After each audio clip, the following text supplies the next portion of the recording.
Hey everybody, this is Ryan Hickey. A changing of the guard happened on Sunday that I think is very significant and has some real Super Bowl implications if this holds true. What happened? Packers beat the Lions, Saints lost to the Eagles. What does this mean? Both teams are 10-3 because the Packers beat the Saints earlier this year. The Packers right now hold the #1 seed in the NFC.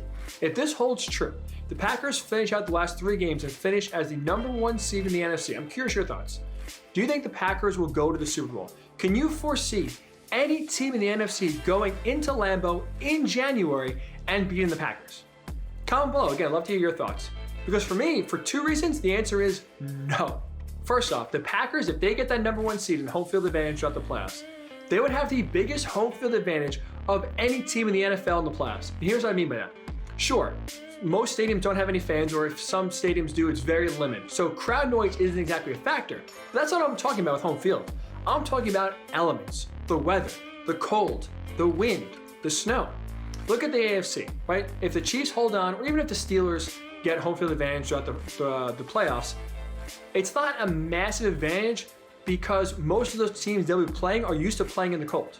So right, if the Chiefs get it, the Steelers, the Bills, the Browns, the Titans, most of those teams are used to playing in the cold, in the elements, and having success.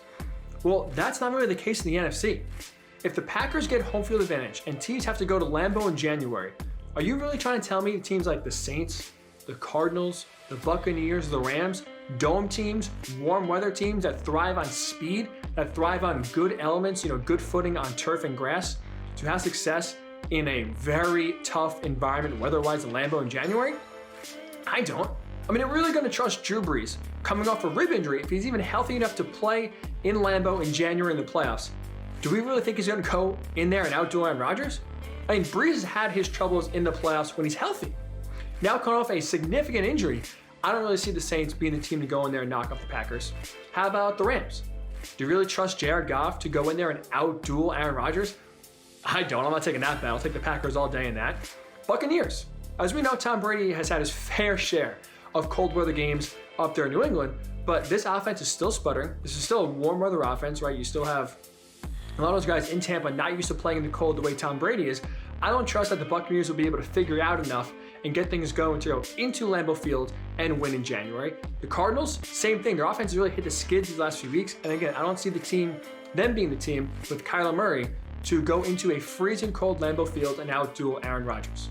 Seahawks, I think they have the most potential to, but at the same time, I'm still not buying it. I'm still picking the Packers in that matchup, if that was to happen, to go and win that game.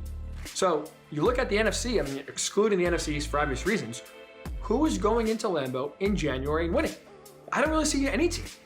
So for that reason, if the Packers get home field advantage throughout the playoffs, I think they're going to the Super Bowl. So like I just mentioned, the weather is a big factor, right? But also, how about trying to put the elements aside for a second and trying to outduel Aaron Rodgers, who throughout his illustrious career, arguably is having the best year of his career.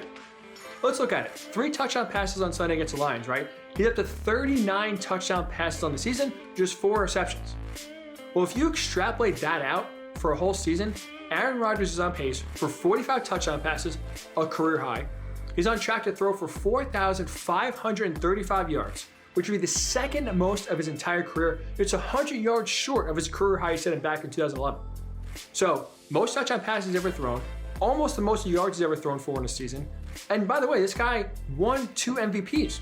So he's arguably playing this year better than he did in those 2 MVP seasons. So what team, again, has to not only fight through the elements, fight through an MVP type season from Aaron Rodgers to beat the Packers in Lambeau to go to the Super Bowl? I just don't see it. This is a team that's been great at home. They're 5-1 on the year at home. They're scoring 31.5 points per game. So they're scoring a lot. The weather is going to be brutal. The team is used to flowing and playing in the cold and playing well in the cold. I think that's going to be a big benefit to them. So memo to the rest of the NFC. Someone else better get that #1 seed, because to me, if the Packers get home field advantage, if they hold the #1 seed and the road to the Super Bowl and the NFC goes through Lambeau Field, I don't think any team is going in there and winning. The Packers, in my mind, if they get home field advantage, are going to the Super Bowl. But again, I'd love to hear your thoughts. Comment below. What team in your mind in the NFC could go into Lambeau Field and beat the Packers in the playoffs? Love to hear your thoughts.